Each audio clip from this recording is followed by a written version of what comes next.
So, morning all, and we are back down at RB Bridge again with this. This is the Lex Moto Apollo AP1 that is going all the way to the other end of England for a customer. And he's obviously asked to test ride. He messaged me yesterday, when is it going up? It's been videoed today. It should be up by tonight or tomorrow morning, hopefully. And it's Friday, which means it's live stream night tonight, 8 o'clock. Revs back on the live streams. So, Lex Moto Apollo AP1, you can put a rack. Have a look at what we did for Andy GSA Tractor's bike. We put a rack and a top box on one of these. Massive, great maxi scooter, side stand, main stand. Display on the left, fuel, mileage, and your clock. Speedo in the middle, rev counter on the right-hand side. Hold the brake. And a nice little tick over. While she warms up, sits around about 2,000 RPM and then drops off once the auto choke kicks out. 5 litres of fuel will get you a couple of bars on the tank. It's a big old tank which is down here, which you can unlock on the fuel and the seat here. You've got 2 storage pockets. In there is a USB. Loads of bits and pieces on this bike, and it's a great maxi scooter to ride around on. Michelle loves hers, and she's always out on it. And the worst thing about this morning is it's overcast and it's starting to rain. No traffic. Let's get out, let's go through Simpson and let's get a ride in, and we can tell you about what's been going on. So Wednesday night, midweek mumble with Peaky was very interesting. Neil from Bionic Bikers was on, and Mogul and all the others, and Jay, Crazy Legs on a Bike, who has got rid excuse me, of his KTM. As I say, KTM keeps taking money. Brand new bike, and he had a load of issues with it. He's took it back. Guess what he's got? He's got a BMW. Hey! He's got another adventure bike, and Tom's a TC. Now, Tom's got the MT-01. He's still got it, but he's now got himself a V-Strom. Great bike, Suzuki V-Stroms, great adventure bike, and also Uncle Red has one as well. So the V-Strom is a very good adventure bike. Everybody is buying adventure bikes, including me. The Tiger is coming along nicely, and thank you to everybody, all those companies, and they've obviously, a couple of people have said, look, we're quite happy to send you the stuff, but we don't need a mention, mate. Just obviously put the stickers on the bike. We will nick a couple of photos or a bit of video off of your feeds, and we'll advertise it on our store. But we don't want you advertising us, just due to the fact that I gave a big shout out to Motographics for all the stuff that they sent me, or the company that deals with Motographics sent me all the stuff, and I said to him, thanks ever so much for that. And he went, can you just slow down? I went, why is that? He said, we are internet based. All we do is internet sales of the Motographics stuff. All right, yeah, cool. He said, yeah, but unfortunately we've had 120 orders. We normally ship same day.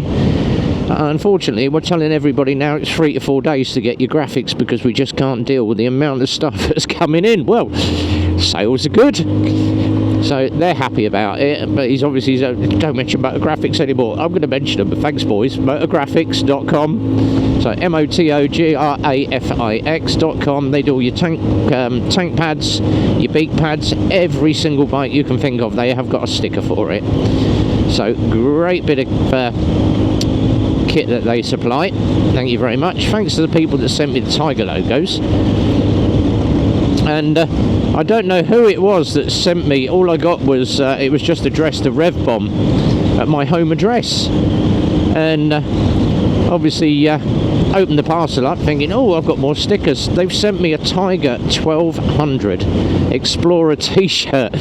So whoever you are, thank you very much for the t-shirt. I did say that obviously anybody that sends me anything, I'll give you a shout. You know who you are. Thank you very much. It is appreciated.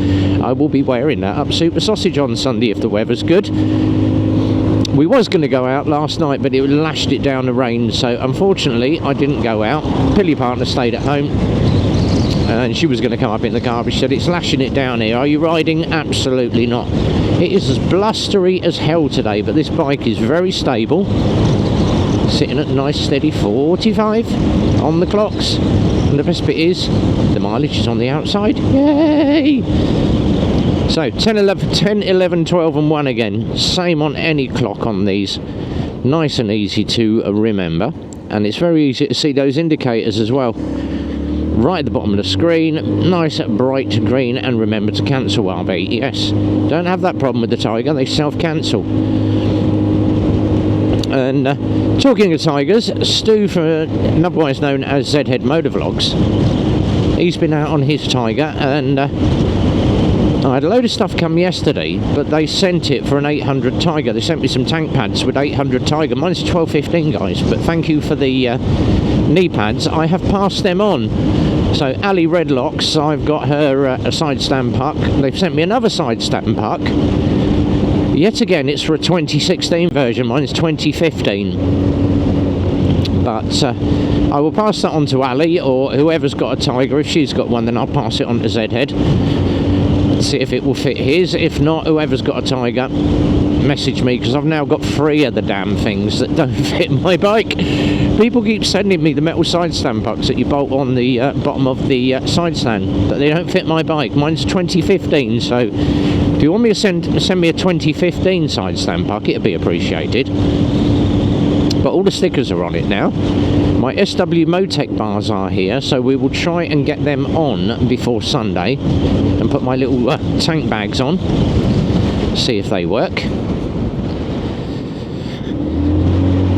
But so far this AP1, it rides absolutely lovely. You never have a problem with one of these. Now, this used to be known as the Apollo.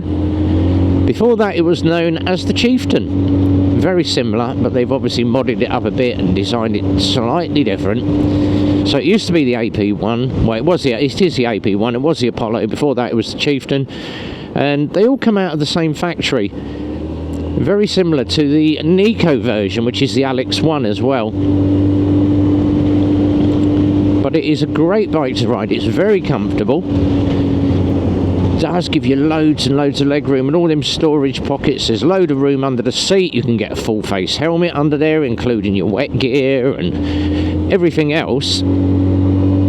So it is very roomy, but it is a big boat of a 125. And obviously being that much weight, you are going to get 55-60 out of it, if not a little bit more, once you've run the bike in. But until then, 40 mile an hour everywhere, like we do on all test rides. We are 5.6 miles in, a little bit more to do on the first test ride. We normally aim to hit about 6 or 7, and the final test ride 3 miles on the day of handover. But loads of bikes coming out of the workshop this week. We have 2 ZSBs in Michigan. The AP1 is getting geared up. We have sold a Modena in a black and white, so we shall be out on a retro scooter soon. And then hopefully we've got someone coming in to look at an Assault today, and a lot of people have said, does the Assault go down green lanes? Yes, go and have a look at me riding an Assault on the green lanes and down through a brick hill. That is on one of my test rides where we take the thing green lane in. Yes, the Assault can do it because it has the semi-knobbly tyres. It's got the 70-30 mix on them, so road and off-road tyres on it. Watching out for the zebra crossing. There we go. A lot of people don't. They miss that one and go barreling through if someone's trying to cross.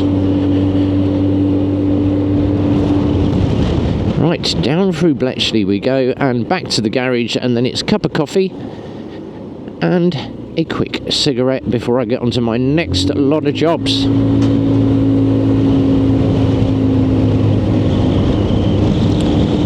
So, fun pack weekend. Saturday we got loads and loads of MOTs. I've got to organise my showroom Saturday afternoon.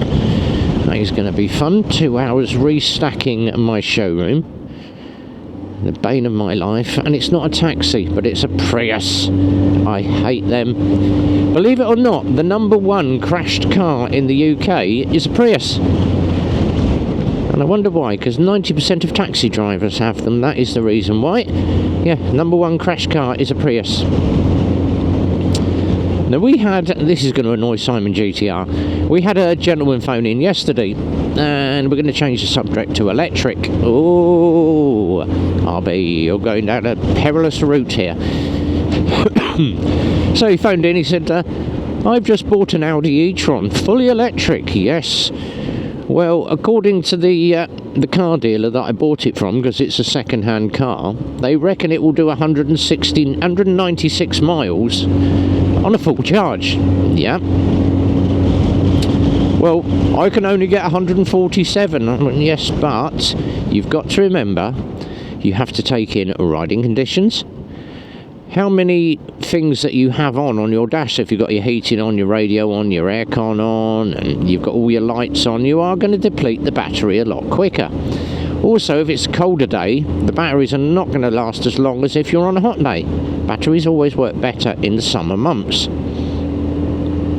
And it obviously depends on how many recharges it's had. Well, can I get it in? Can you recharge it and test drive it and see how many miles? Not something that we would do. Take it back to the main dealer. Well, he's taken it to Audi and had a full report, and they said it only does 147 roughly. We've scanned it, blah blah blah. Your average is 147. Well, it says in the book 196. Yeah, that is what the figures state, but it can be anything up to that. Not, well, the dealer told me it will do 196. No, it won't. Alright, we're going to go in that lane, are we? Now you're going to go.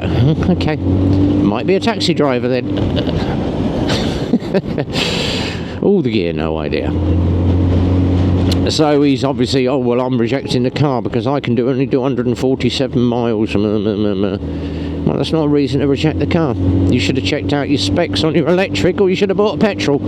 Unfortunately, that's the problem you get with electrics. They never get the range that people say they do. And we always say that with the Cypher, it can be up to 40 miles. Most people get about 30, 32, 35. A couple of people have hit 40, but they're obviously eco mode, backwards and forwards to the shops all week, a couple of miles there, a couple of miles back. So it all depends on your riding conditions, weather. Is the road flat? Has it got hills? Because you're going to deplete the battery if you are climbing a hill. So, enough on that subject. Personally, get an electric vehicle, pour a gallon of petrol over it and set the damn thing alight. Electric is not for me. It's getting very windy. At least I haven't been rained on yet, which is good. He's going all the way around the roundabout. I knew that. You have to be very careful off this roundabout, because they ham around and they don't look right. There we go. Now, the other thing is obviously coming up here. Is he going straight over, or is he turning right to Tesco's? Right-hand turn lane.